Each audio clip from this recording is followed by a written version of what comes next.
नमस्कार good evening everyone मु आर्या आज गुरुत्वपूर्ण खबर गुड़िक आपण मानक जनइबी न्यूज गुड़िक भल लगे निश्चित भाव गोटे लाइक करी चैनल को सब्सक्राइब करदे। तो चलतु आज गुरुत्वपूर्ण खबर गुड़िक नजर पकाइबा। तेबे 72 वर्ष पदार्पण कले प्रधानमंत्री नरेंद्र मोदी। तेबे प्रधानमंत्री नरेंद्र मोदी 72 वर्ष पदार्पण करी जन्मदिन अवसर में मोदी 4टी गुरुत्वपूर्ण कार्यक्रम को संबोधित करी। प्रथम शनिवार दिन अर्थात आज मोदी नामीबियारू 8टी चिताबाघ को भारत अणा जाउथिबा अवसर में राष्ट्र को संबोधन करी। व्यतीत मोदी आउ 3टी गुरुत्वपूर्ण कार्यक्रम को भी संबोधित करी। शनिवार दिन अर्थात आज मोदी जन्मदिन में भारतीय जनता पार्टी भाजपा सेवा अभियान पाखुआड़ा आरंभ करिसेंती। राष्ट्र को संबोधन करने पर मोदी मध्य प्रदेश स्वयं सहायता गोष्ठीर सम्मेलन को संबोधित करी। विश्वकर्मा जयंती अवसर में आईटीआई छात्रों प्रथम दीक्षांत समारोह में संबोधन करी।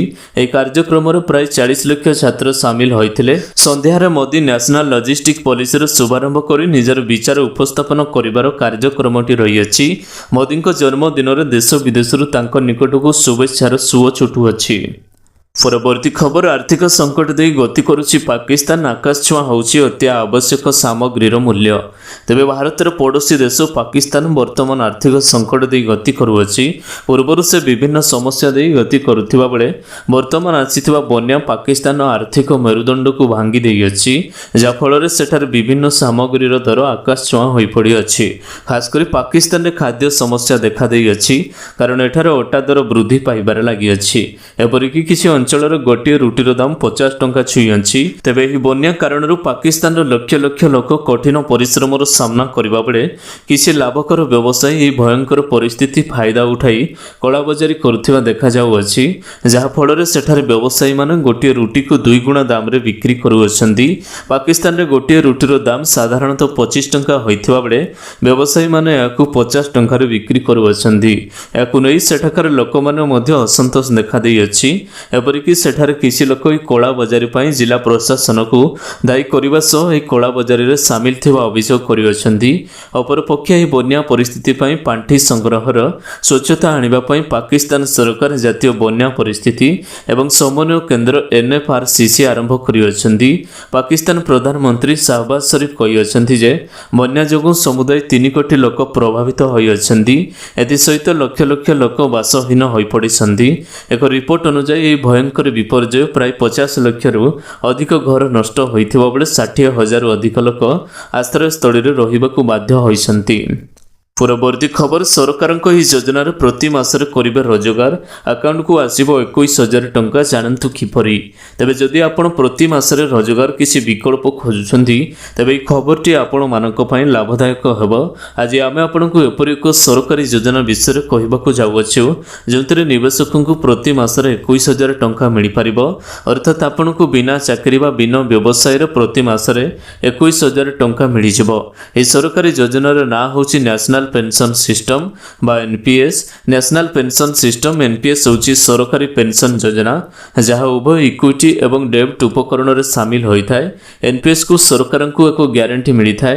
अवसर पर अधिक मासिक पेंशन पाइबाकू आपनकू NPS योजना रे निवेश करिबा उचित। जदि आपण 20 वर्ष बयस रे NPS टंका जमा करिबा आरंभ करंती एवं प्रति मास रे 1,000 टंका जमा करंती तेबे अवसर रो बयस सुधा आपनकर मोट अवदान 5.4 लाख टंका होइजिबो। एहा व्यतीत आपण एथिरे वार्षिक 10% रिटर्न पाइबे, जो कारणरू आपणकर निवेश 1.5 कोटी को वृद्धि पाई अछि।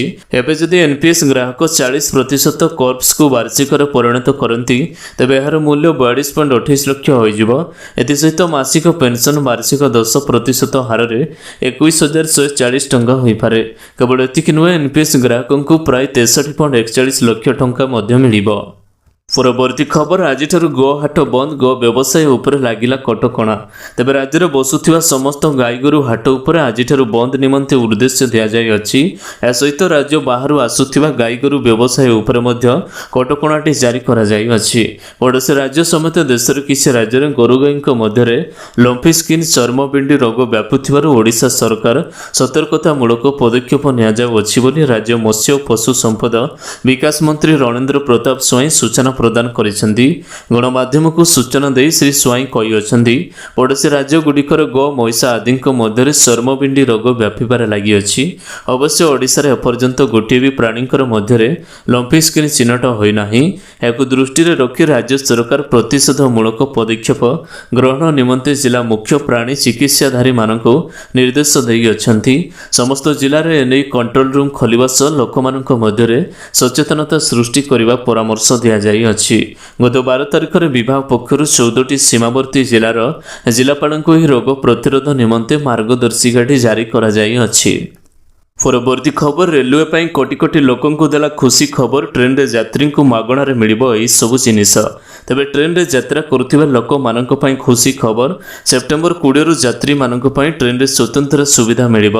ରେଲୱେ ତରଫରୁ ଏହି ବିଷୟରେ ସୂଚନାଟି ଦିଆଯାଇଅଛି। ଯଦି ଆପଣ ବି ଆଗାମୀ ଦିନ ପାଇଁ ରେଜିଷ୍ଟ୍ରେସନ କରାଇ ନାହାନ୍ତି ତାହେଲେ ଏହି କଥା ନିଶ୍ଚୟ ଜାଣି ରଖନ୍ତୁ। ରେଲୱେ ତରଫରୁ ମିଳିଥିବା ସୂଚନା ମୁତାବକ ଯେଉଁ କୋଚ୍ଗୁଡ଼ିକରେ ଯାତ୍ରୀମାନଙ୍କୁ ଏପର୍ଯ୍ୟନ୍ତ ବେଡ୍ ରୋଲ୍ର ସୁବିଧା ମିଳିନଥିଲା, ଏହି କୋଚ୍ଗୁଡ଼ିକରେ ଯାତ୍ରୀମାନେ ଏହାର ସୁବିଧା ମଧ୍ୟ ପାଇପାରିବେ। ରେଲୱେ କହିଅଛି ଯେ ବର୍ତ୍ତମାନ ଠାରୁ ଏସି କୋଚ୍ ସହ ଥାର୍ଡ ଏସି କୋଚ୍ ଅର୍ଥାତ୍ ଇକୋନୋମିକ୍ କ୍ଲାସ୍ରେ ମଧ୍ୟ ଲୋକମାନଙ୍କୁ ବେଡ୍ ରୋଲ୍ର ସୁବିଧା ମିଳିପାରିବ। ଏହାର ଅର୍ଥ ହେଲା ଏବେଠାରୁ ଟ୍ରେନ୍ରେ ଯାତ୍ରା କଲେ ଆପଣଙ୍କୁ ଆଉ ଘରୁ କମ୍ବଳ ନେଇ ଯିବାର ଆବଶ୍ୟକତା ପଡ଼ିବ ନାହିଁ। ସୂଚନା ଅନୁସାରେ 20 ସେପ୍ଟେମ୍ବରରୁ ଥାର୍ଡ ଏସି ଇକୋନୋମିକ୍ କ୍ଲାସ୍ ବଗିରେ ଯାତ୍ରା କରୁଥିବା ଯାତ୍ରୀମାନଙ୍କୁ ମଧ୍ୟ ବେଡ୍ ରୋଲ୍ର ଉପଲବ୍ଧ କରାଇ ଦିଆଯିବ। କହି ରଖୁଅଛୁ କି ଆଜି ପର୍ଯ୍ୟନ୍ତ ଥାର୍ଡ ଏସି ଇକୋନୋମିକ୍ କ୍ଲାସ୍ରେ ବେଡ୍ ରୋଲ୍ ରଖିବାର ସମସ୍ୟା ଦେଖାଯାଉଥିଲା। ଏହି କାରଣରୁ ରେଲୱେ ଏହାର ସମାଧାନ ବାଟ ବାହାର କରି କହିଅଛି ଯେ ବର୍ତ୍ତମାନ ଠାରୁ ପ୍ରତ୍ୟେକ ବର୍ଗରେ ବର୍ଥ ସଂଖ୍ୟା 81, 82 ଏବଂ 83 ବେଡ୍ ରୋଲ୍ ରଖିବା ପାଇଁ ବ୍ୟବହାର କରାଯିବ। 20 ସେପ୍ଟେମ୍ବର ପରଠାରୁ ଯାତ୍ରୀମାନେ ଏହି ବର୍ଥ ସଂଖ୍ୟାରେ ନିଜର ରିଜର୍ଭେସନ କରାଇ ପାରିବେ ନାହିଁ। ଏଥିସହିତ ରେଲୱେ ସୂଚନା ମୁତାବକ ଯଦି କୌଣସି ଯାତ୍ରୀ 20 ତାରିଖ ପରେ ଏହି 3ଟି ସିଟ୍ରେ ସଂରକ୍ଷଣ କରି ରଖିଥିବେ ତାହେଲେ ସେହି ଲୋକମାନଙ୍କୁ ଟ୍ରେନ୍ରେ ଜରୁରୀକାଳୀନ କୋଟା ଅଧୀନରେ ଅନ୍ୟ ବଗିକୁ ସ୍ଥାନାନ୍ତରିତ କରାଯିବ। ରେଲୱେ ଏହା ମଧ୍ୟ ସ୍ପଷ୍ଟ କରିଅଛି ଯେ 20 ସେପ୍ଟେମ୍ବର ପରଠାରୁ ଯାତ୍ରୀମାନେ ଥାର୍ଡ ଏସି ଇକୋନୋମିକ୍ କୋଚ୍ରେ ବର୍ଥ ସଂଖ୍ୟା 81, 82 ଏବଂ 83ରେ ନିଜର ଟିକେଟ୍ ଆରକ୍ଷଣ କରାଇ ପାରିବେ ନାହିଁ। ପରବର୍ତ୍ତୀ ଖବର, ଆସନ୍ତା ବର୍ଷ ଏସିଓର ସଭାପତି ପଦ ଗ୍ରହଣ କରିବ ଭାରତ। ତେବେ ଆସନ୍ତା ବର୍ଷ ଭାରତ ସଂଘାଇର ସହଯୋଗ ସଂଗଠନ ଏସିଓର ସଭାପତି ପଦ ଗ୍ରହଣ କରିବ। ଏହା ସହିତ ଆସନ୍ତା ବର୍ଷ ଭାରତ ଏହି ସଂଗଠନର ସମ୍ମିଳନୀ ଆୟୋଜନ କରିବ। ଏନେଇ ଚୀନ ଭାରତକୁ ସମର୍ଥନ କରିଅଛି। ଏହା ସହିତ ନୂଆ ସଭାପତି ଭାରତକୁ ଚୀନର ରାଷ୍ଟ୍ରପତି ସି ଜିନପିଙ୍ଗ ଅଭିନନ୍ଦନ ମଧ୍ୟ ଜଣାଇଛନ୍ତି। ଭାରତକୁ ସବୁ ପ୍ରକାର ସହଯୋଗ କରାଯିବ ବୋଲି ରୁଷର ରାଷ୍ଟ୍ରପତି ଭ୍ଲାଦିମିର ପୁଟିନ କହିଅଛନ୍ତି। ମଧ୍ୟ ସାଂଘାଇ ସହଯୋଗ ସଂଗଠନର ନୂଆ ସଭାପତି ଭାରତକୁ ଅଭିନନ୍ଦନ ଜଣାଇବା ସହ ସମର୍ଥନ ମଧ୍ୟ ଘୋଷଣା କରିଅଛନ୍ତି। ଉଜବେକିସ୍ତାନରେ ହେଉଥିବା ଏହି ସମ୍ମିଳନୀରେ ମୋଦି କହିଅଛନ୍ତି, ସଂଗଠନର ସବୁ ସଦସ୍ୟ ରାଷ୍ଟ୍ରମାନଙ୍କ ମଧ୍ୟରେ ପାରସ୍ପରିକ ସହଯୋଗ ଓ ଭରସାକୁ ଭାରତ ସମର୍ଥନ କରିଅଛି। ସେହିପରି ଆଜି ଭାରତରେ 70,000ରୁ ଅଧିକ ଷ୍ଟାର୍ଟଅପ୍ ଏବଂ 100ରୁ ଅଧିକ ୟୁନିକର୍ଣ୍ଣ ହୋଇସାରିଲାଣି। ଏସୀୟ ଦେଶମାନଙ୍କ ସହିତ ଭାରତ ମିଳିତ ଭାବରେ କାର୍ଯ୍ୟ କରିବାକୁ ପ୍ରସ୍ତୁତ ବୋଲି କହିଅଛନ୍ତି ମୋଦି ସରକାର। ପ୍ରଧାନମନ୍ତ୍ରୀ ମୋଦି କହିଅଛନ୍ତି, ବିଶ୍ୱ କୋଭିଡ୍-19 ମହାମାରୀକୁ କାବୁ କରୁଅଛି। କୋଭିଡ୍-19 ଏବଂ ୟୁକ୍ରେନ୍ର ସଙ୍କଟ ଯୋଗୁଁ ବୈଷୟିକ ଯୋଗାଣ ଶୃଙ୍ଖଳାରେ କେତେକ ବାଧାବିଘ୍ନ ମଧ୍ୟ ଘଟିଥିଲା। ଉତ୍ତମ ଯୋଗାଯୋଗ ନିମନ୍ତେ ଆଞ୍ଚଳିକ ଗୋଷ୍ଠୀ କରାଯିବା ଆବଶ୍ୟକ ବୋଲି ଗୁରୁତ୍ୱ ଦେଇଛନ୍ତି ମୋଦି।